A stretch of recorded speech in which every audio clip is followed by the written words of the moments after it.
Okay, next up we have Anika. And Anika is a high schooler at the Parker School in California, and she will be speaking about diabetic retinopathy. Take it away.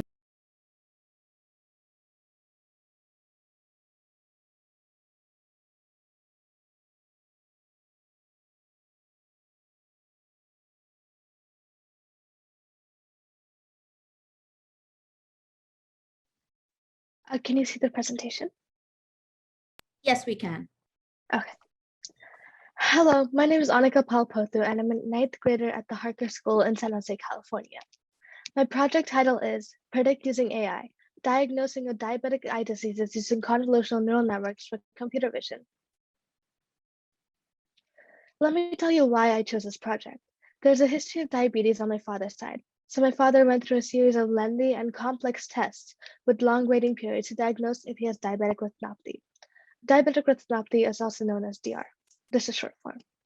This cause concerted me, and I started reading more about this disease. Although diabetic retinopathy is not talked about much, I found out this is not the case, because DR is the leading cause of blindness in the working age population of the developed world.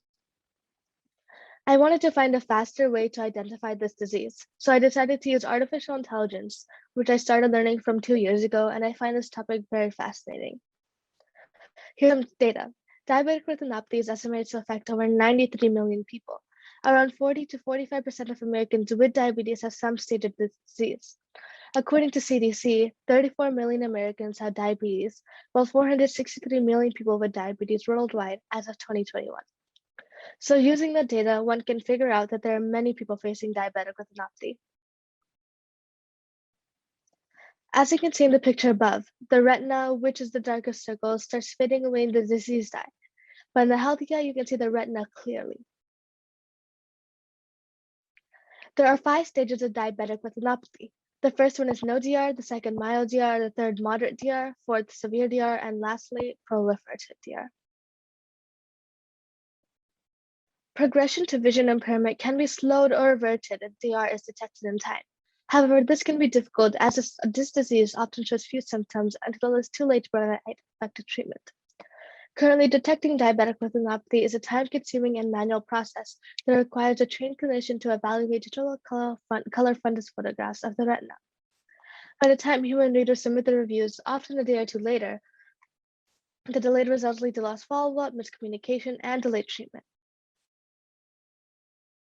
However, my project attempts to find an automatic way to classify a given set of fundus images using artificial intelligence-based neural network algorithms and classify the retinal disease based upon the severity.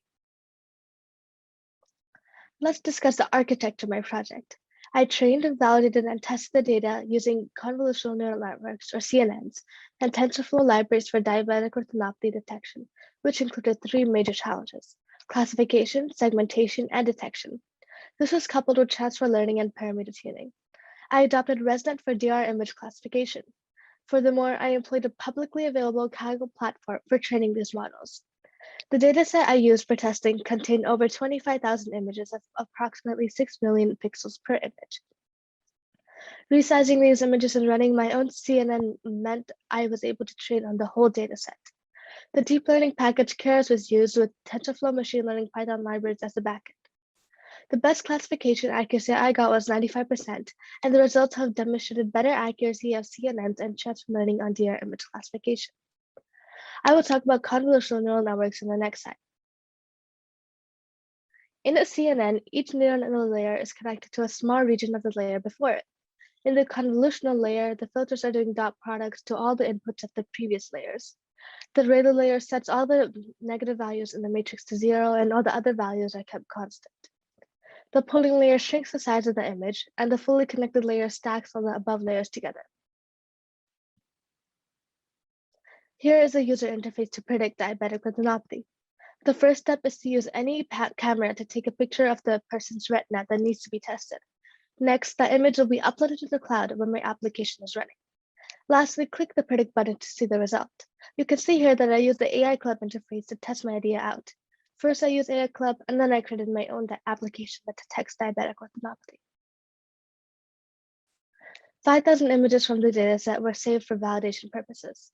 Running the validation images on the network took 188 seconds.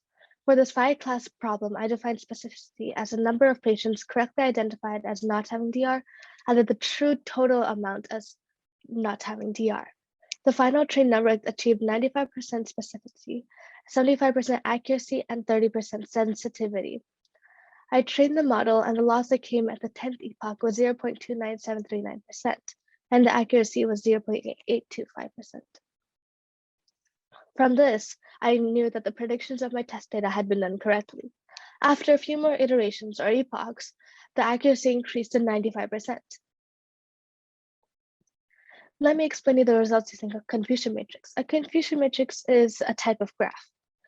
The classifications in the network were defined numerically as 0 as no DR, 1 mild DR, 2 moderate DR, 3 severe DR, and 4 proliferative DR. Here's how you understand the confusion matrix. If you look at the second column, my system correctly detected 609 people as mild DR, and the false negatives are 34 with no DR, 95 with moderate DR, 25 with severe DR, and 4 with proliferative DR.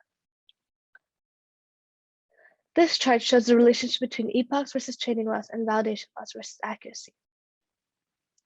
If you look at the table, it is clear that the number of epochs increased and the accuracy increased, while the training loss and validation loss decreased. Whenever the number of epochs increases, the accuracy increases as well. The same relationship could be interpreted in the form of a graph. Here's a graph showing the results of my output data. The output of my program has been plotted with the x-axis as the number of epochs and the y-axis as the accuracy.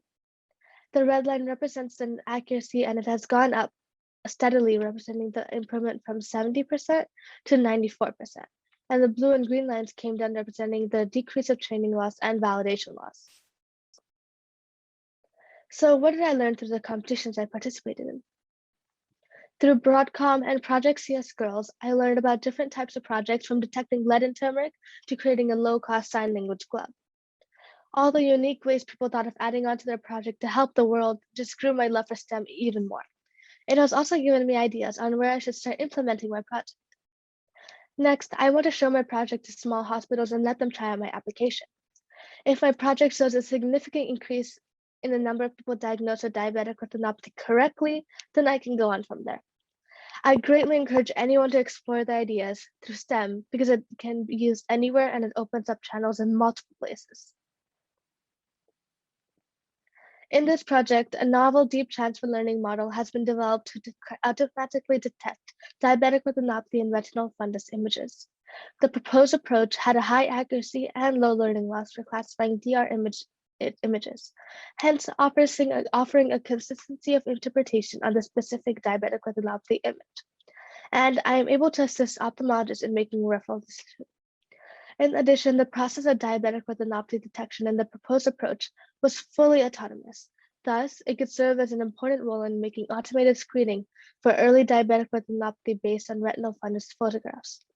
In future enhancements, this model could be extended to other vision-related diseases with minor changes of code. And I also plan on getting the accuracy from 95 to 100%. Thank you for listening, and I really hope you learned something from my presentation, and I greatly encourage you guys to participate in STEM competitions. Thank you very much, Anika. Very nice. Again, please put your questions on the chat. I did have one. Where did you have a very large number of images. Where did you get them? I got them from Kaggle. It was a publicly available platform, so I used them. So you got it from the Kaggle repository. Excellent.